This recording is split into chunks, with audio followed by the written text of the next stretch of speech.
तो हम लोग रीज़न फॉर अपथ्रस्ट समझ लिए थे। अगर उसमें डाउट होगा तो बताना मेरे को, ठीक है? हम फिर क्लियर करेंगे उसको। और अब आगे बढ़ते हैं, क्योंकि अगर कुछ भी डाउट रहेगा ना फिज़िक्स में तो फिर रटना पड़ेगा। और फिर अगर फिज़िक्स केमिस्ट्री ये सब भी रटना पड़ गया तब हिस्ट्री भी यही बन जाएगा। तो रटने वाला चीज़ को रटने वाला रहने दो, इसमें समझते चलो ताकि ज़्यादा ना याद करना पड़े, ठीक है? तो अब हम लोग देखते हैं आगे का पॉइंट, ठीक है? Upthrust is equal to the 5.4 का पॉइंट का बात कर रहा हूँ मैं। Upthrust is equal to the weight of displaced liquid, ठीक है? ये देखते हैं हम लोग क्या बोल रहा है। When a body is immersed in a liquid, upthrust on it, when a body is immersed in a liquid, upthrust on it due to liquid is equal to weight of the liquid displaced by submerged part of the liquid, submerged part of the body, sorry. Due to liquid is equal to weight of the liquid displaced by, हाँ तो देखो ये क्या बोल रहा है कि एक वेसल बर्तन है एक, ठीक है? उसमें हम लोग पानी भर दिए हैं, ठीक है? मान लो एकदम ऊपर तक फिल कर दिए, नहीं भी करे तो भी चलेगा, लेकिन मैं एक एग्जांपल के लिए बोल रहा हूँ। पूरा ऊपर तक एकदम पानी फिल कर दिया, ठीक है? अब हम लोग एक बॉल लेते हैं, ठीक है? कोई भी टेनिस बॉल ले लिया मान लो। फिर हम लोग उस टेनिस बॉल को पानी में ऊपर से डुबा देते हैं, ठीक है? तो जब हम लोग पानी में उसको डुबाएंगे तो बहुत सारा पानी बर्तन के बाहर आ जाएगा, ठीक है? तो वो जो पानी बर्तन के बाहर आ जाएगा उसका जो वेट होगा, हम लोग बॉल को डाले बर्तन में पूरा पानी भरा हुआ था तो बहुत सारा पानी बाहर आ गया।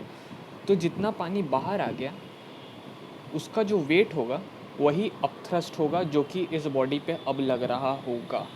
समझ में आया? देखो क्या था, एक बर्तन है उसमें पानी पूरा ऊपर तक भरा हुआ है, हम लोग उसमें एक बॉल डाल दिया, ठीक है? तो उससे क्या हुआ, बहुत सारा पानी डिस्प्लेस हुआ। अब हम लोग को जानना है कि अब इस बॉडी पे कितना अपथ्रस्ट लग रहा होगा।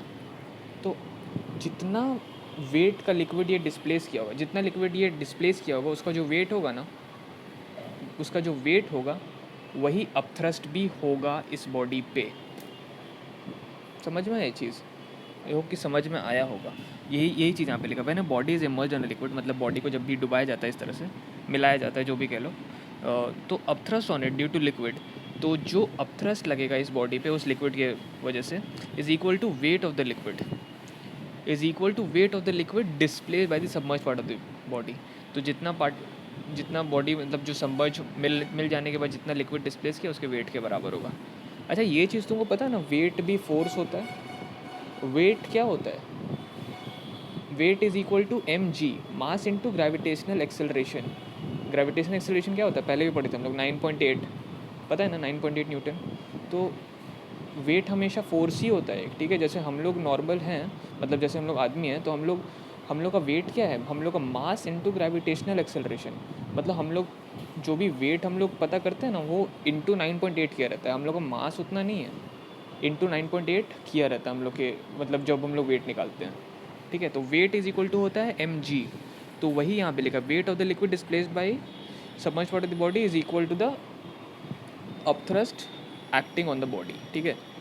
वेट इज इक्वल टू क्या, M G, mass of the body into gravitational acceleration. और ग्रेविटेशनल एक्सेलरेशन अर्थ पे जनरली हर पॉइंट पे 9.8 ही होता है। बहुत ऊपर जाने के बाद थोड़ा सा कम होता है, लेकिन वो बहुत कम होता है, कुछ खास कम नहीं होता है, ठीक है?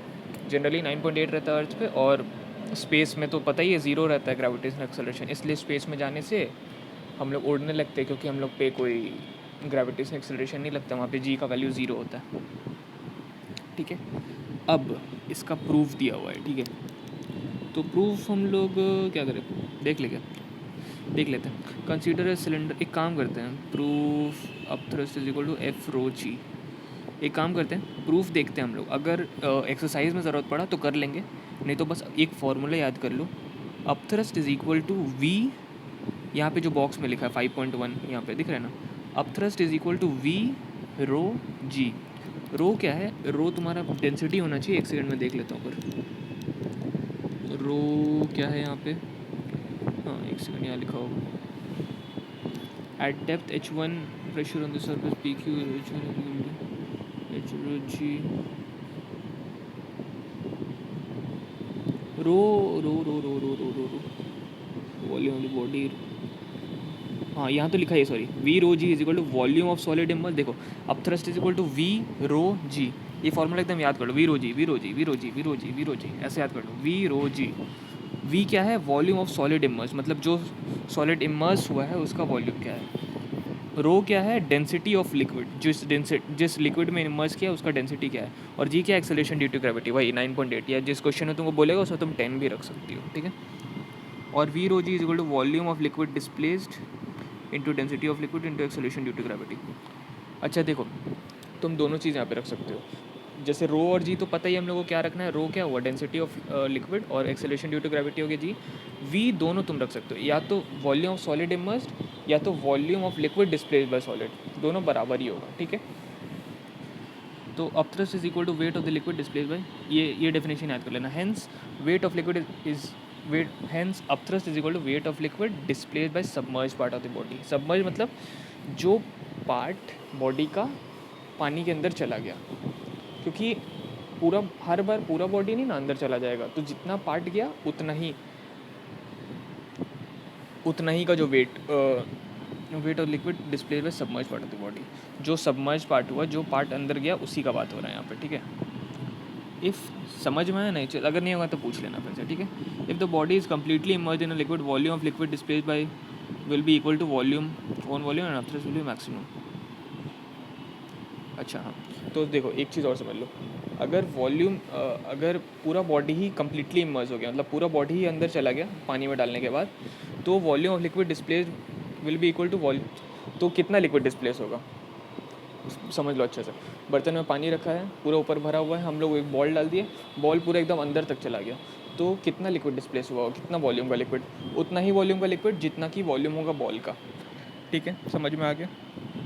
अब क्या है आगे, फैक्टर्स अफेक्टिंग द अपथ्रस्ट, देख ले क्या ये भी, factors affecting the upthrust. From the above discussion it is clear that magnitude of upthrust on a body due to liquid depends on to following factor, ये याद करना है, ठीक है। Volume of the body submerge in liquid और density of liquid, तो ये तो समझ में आ गया ना। अपथ्रस्ट इज इक्वल टू क्या है, वी रो जी, वी मतलब क्या हो गया, volume of body submerge in liquid, और डी क्या है, और रो क्या है, density of liquid in which the body is submerged. बस हो गया। Effect of upthrust is that the weight of the body emerged in liquid appears to be less than its actual wait.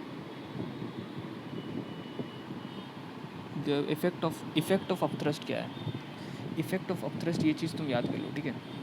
ये definition, इसका experiment अभी देखते question exercise में ज़रूरत पड़ता है कि नहीं, लेकिन अभी बस इतना याद कर लो। The effect of upthrust is that the weight of the body emerged in liquid appears to be less than its actual weight, मतलब कि जो जैसे कोई बॉल है, मान लो आधा ही डूबा, तो जो उसका आधा पार्ट डूबा होगा ना, उसका वेट कम महसूस होगा जितना वो नॉर्मली होता, ड्यू टू अपथ्रस्ट। अपथ्रस्ट की वजह से वेट कम महसूस होता है, क्यों, क्योंकि ऊपर के डायरेक्शन में फोर्स लग रहा है, बस समझ में आ रहा है। बस ये चीज़ एकदम याद कर लो, effect of thrust is that the weight of the body emerged in liquid appears to be less than its actual weight, ठीक है। लेकिन समझ के याद करना, नहीं समझ में आया तो मत करना, हाँ ठीक है।